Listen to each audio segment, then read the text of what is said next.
Hindi kami makalakad kasi nalulula ako. Takot talaga ako sa heights. Ayun si Sean sa gilid lang. Gitna yan eh. Ganito lang oh. Ay! Ayoko na po. Ayoko, ako na lang. Hindi ko kaya. Ayun, gusto namin mag-picture kaso hindi talaga namin kaya. Tignan nyo naman kasi guys oh. Hindi ka mataas.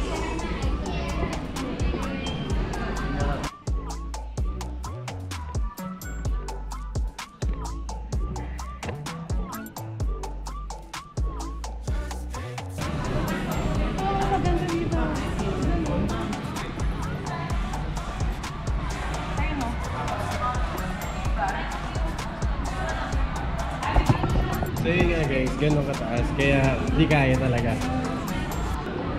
Yan, ganyan kataas, kaya nanunula kami ni Sean. Kaya di kami makakatawid doon. Ano? Higa ka lang. Ayaw. Ano yun? Alam ko, kaya ko. Nangyari? Scared pala ako.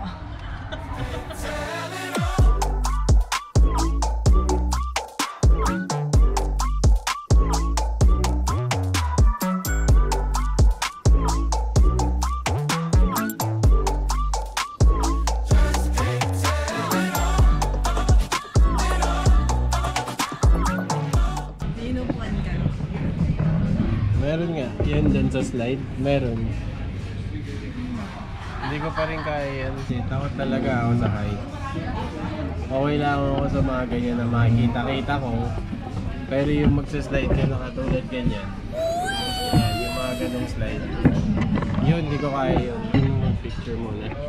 Saan tayo pupunta? Saan picture? Saan tayo kakain? Saan?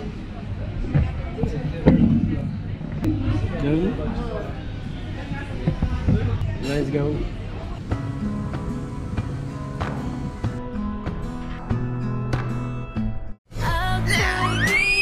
Saan naman nasabi mo sa pinantahan natin? Nakakalula.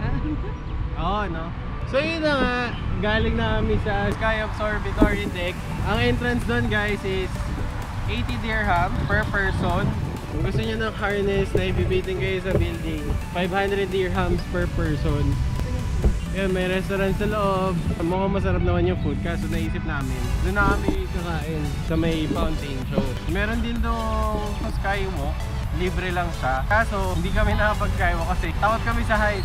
Sobrang taas niya, nakakalula talaga. Meron ding slide, libre lang din. Kaso kailangan mong pumila, mga 30 minutes yung pila. Actually yun lang naman eh, nakaka-enjoy siya. Pero mas ma-enjoy niya siya kung hindi kayo takot sa height.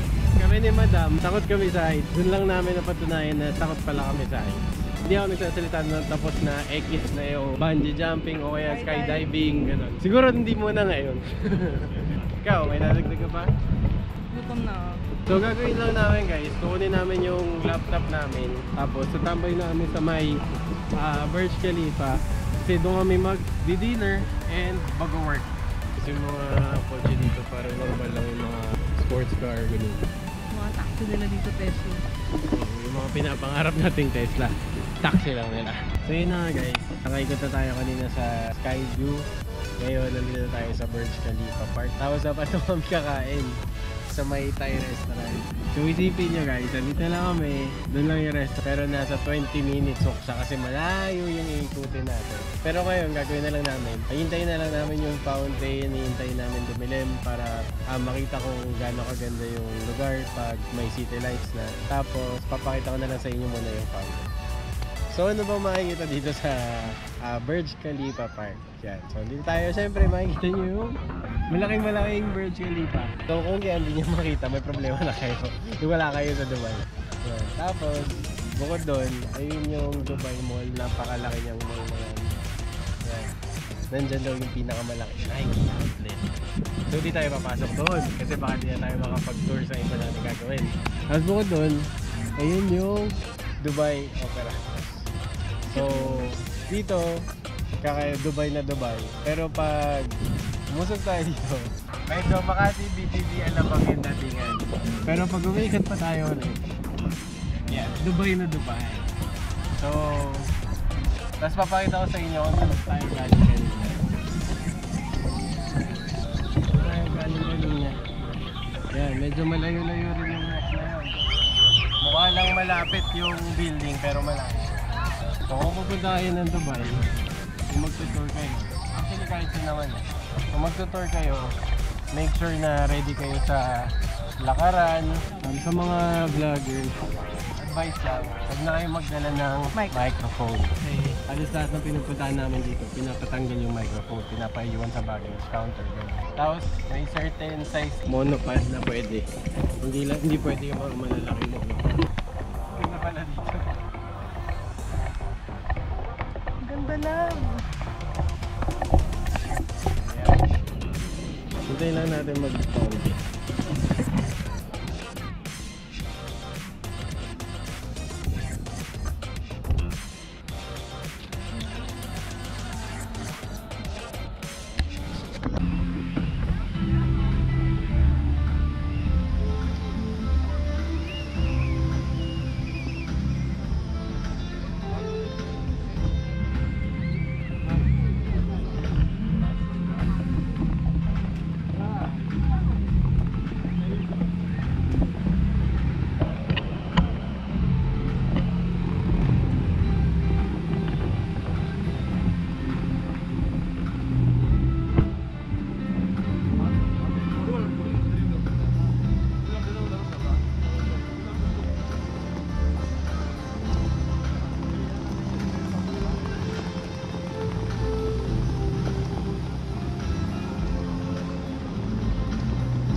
Sa Burj Khalifa.